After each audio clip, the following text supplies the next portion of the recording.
James Messum, aka Jamaica, as a writer, performer, teacher, researcher, social worker. I've been involved in the whole aspect of speaking and writing for quite some time. As a young boy growing up at school, I went to an all-age school. And as such, we learned to read and write. And reading was very important. Where I was growing up right near an Anglican church.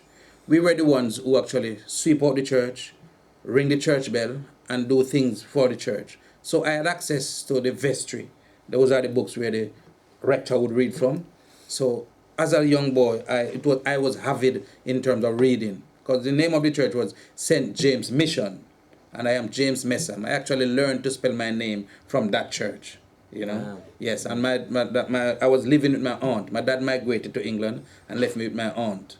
Yeah. Yes, and so that's how, and I get the opportunity to go to school, and I was encouraged to take up education. But I liked reading, and as such, I was growing up in the country, and as a country boy, I had time to go to the river, to the forest, and all those things, Really, yeah. And growing up in the small district that I grew up called Rock River, also, it was like a town square, and other districts around, and Rock River was where the buses come. Yeah. And like the market people would come there to travel to Maypen or other load-lining areas, that sort of thing, Did you see yourself as a young child as Jamaican, or, because now you see yourself perhaps as a part of a wider community, what sort of nation did you identify within? England or?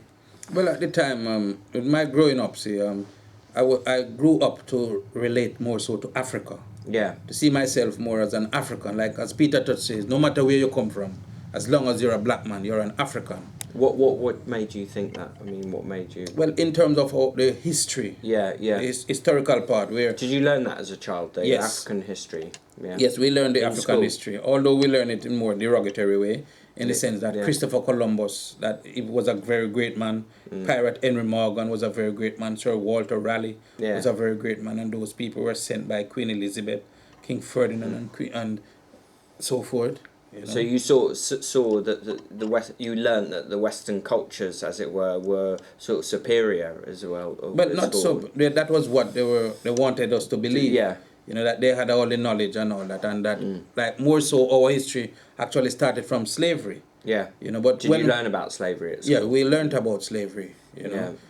But what we learned was that our people were taken away from Africa, and some of them were sold by some Africans also. Oh, right.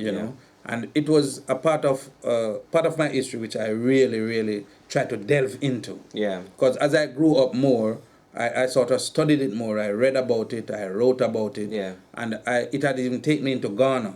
I've been there twice. Yeah. We've been to El Nina Castle, to the Slave Coast, Cape Coast, and those places. Yeah. To really see for myself first, and those sort of things. So it is something that resonates within me as an African. And as a Caribbean man, and more so as a Rasta man.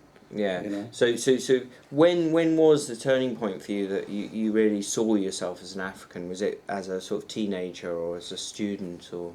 Yes, as a teenager, I saw myself as an African in the sense that the type of music that we used to listen to.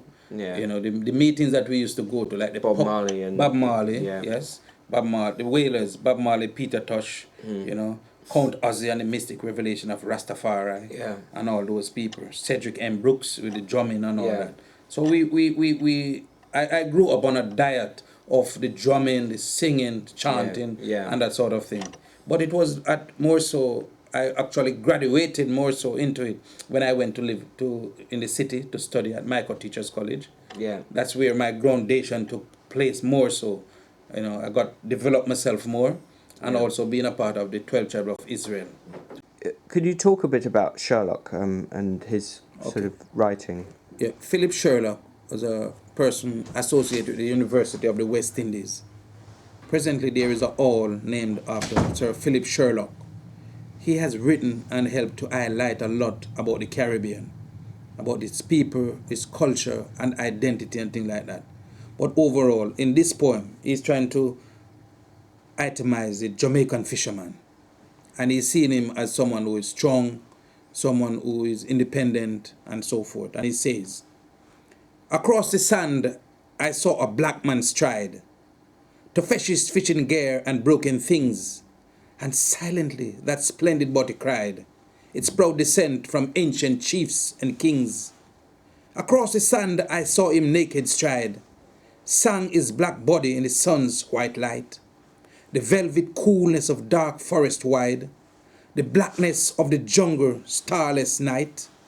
He stood beside the old canoe which lay upon the beach, swept up within his arms.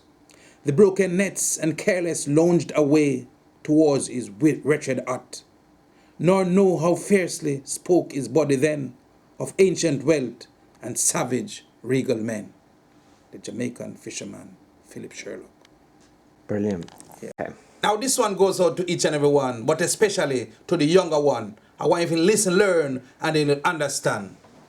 Youth man, I me say youth man. Youth man, I me say youth man. Looking at your life and see how you turn. You only have 2 feet, you only have 2 hands, so youth man. No bother go like you are done. Cause of the Almighty One have the whole wide world in him hand. Youth man, I me say youth man.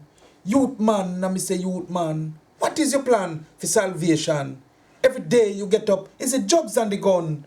Next thing you hear, them shoot your family down. Stop for a while, think for a second. Who made the feet that we are standing on? Who made the sea? Who made the land? Who gives us knowledge to make cars, trucks, buses and van? We are tell you, not the Almighty One. So youth man, I me say youth man. Youth man, I me say youth man. One thing you must try and understand. The best solution is education. Not coke, not crack, not drug abuse, man. So you can grow to be healthy, wealthy and strong. Take up your book. Learn your lesson, man. Pursue a career. Develop a plan. Stay in school. Nobody be no fool. Because of the Almighty rule. And me say, youth man, and me say youth man. Youth man, and me say youth man. You can take up the fork and dig up the land. Plant some cassava, banana and yam. So all of your family can get food for yam. You better start now to make your plan. Youth man. Youth man, and me say youth man. Youth man, and me say youth man. Youth man.